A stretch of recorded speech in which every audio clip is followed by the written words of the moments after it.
বর্তমানে স্বার্থ ছাড়া কোনো মানুষই আসলে আপনার জন্য একটা পাও এগোবে না। যেখানে স্বার্থ নাই এই জায়গার মধ্যে মানুষ আপনার সাথে নাই। আপনি যদি মানুষকে স্বার্থ দিতে পারেন তাহলে মানুষ আপনাকে মূল্যায়ন করবে। ব্যাপারটা হচ্ছে আপনার টাকা আছে, আপনার মূল্যায়ন আছে। আপনার টাকা নাই, আপনার মূল্যায়ন নেই। টাকা থাকলে আমি লিখে দিলাম আপনার আত্মীয় স্বজনের অভাব হবে না। আর আপনার টাকা নাই, আপনার নিকট আত্মীয়, মানে আমি যদি বলতে যাই একদম ব্লাড কানেকশন, মানে ফার্স্ট ব্লাড কারে বলা হয়, ভাই বোন বলা হয়, এই ভাই বোনও আপনার সঙ্গে থাকবে না।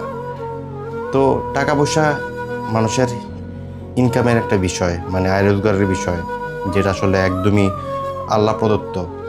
আল্লাহ চাইলে আপনাকে আয় রোজগার বাড়াই দিতে পারে, আর আপনার না চাইলে হবে না। তবে একটা মানুষ সবসময় বেকার থাকে না, বা সবসময় একটা মানুষ অসহায় থাকে না।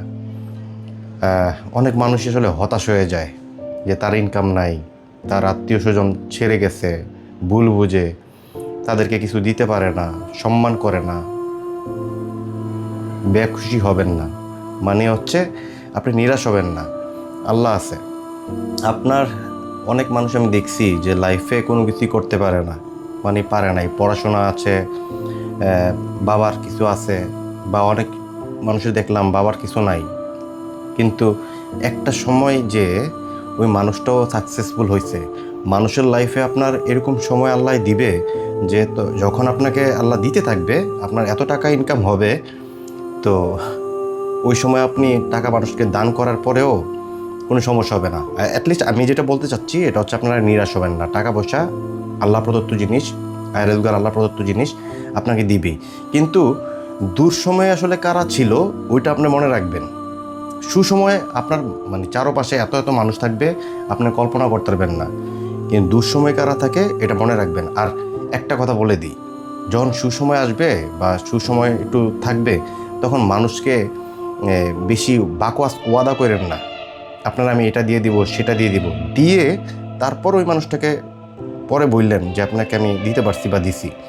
আগে আগে বললেন না। আগে বললে হয় কি, আপনি যদি কখনো না দিতে পারেন বা আপনি যদি ওয়াদা পূরণ না করতে পারেন, মানুষ এটা মনে রাখে, তখন আপনাকে গালমন্দ করে পিছনে।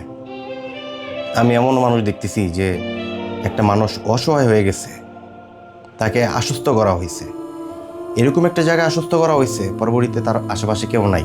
ওই মানুষটা আসলে ওয়ান কাইন্ড অফ মানে মৃত্যুর মতো। ওই মানুষটা মানে মৃত্যু ছাড়া আর কোনো উপায় নাই। আমি এই 2-1 দিনের মধ্যে একটা জিনিস রিয়েলাইজ করলাম যে মানুষ আসলে এত অসভ্য হয় কি করে। একটা মানুষকে মানে নিজের আত্মীয় স্বজনকে এতটা বিপদে ফালায় কি করে, এটা আমি মানে কল্পনা করার মতো না। যদিও আসলে এই ভিডিওতে আসলে এই জিনিসটা আমি বলতে পারতেছি না, তারপর আমি আপনাদেরকে জানাই যে মানুষকে কখনো বিশ্বাস করবেন না। এটা হোক আপনার ভাই বোন, আত্মীয় স্বজন, মানে যে কেউ হইতে পারে। আল্লাহর উপরে বিশ্বাস রাখেন, ধৈর্য ধরেন। আল্লাহ আপনাকে এত দিবেন আপনি কল্পনা করতে পারবেন না।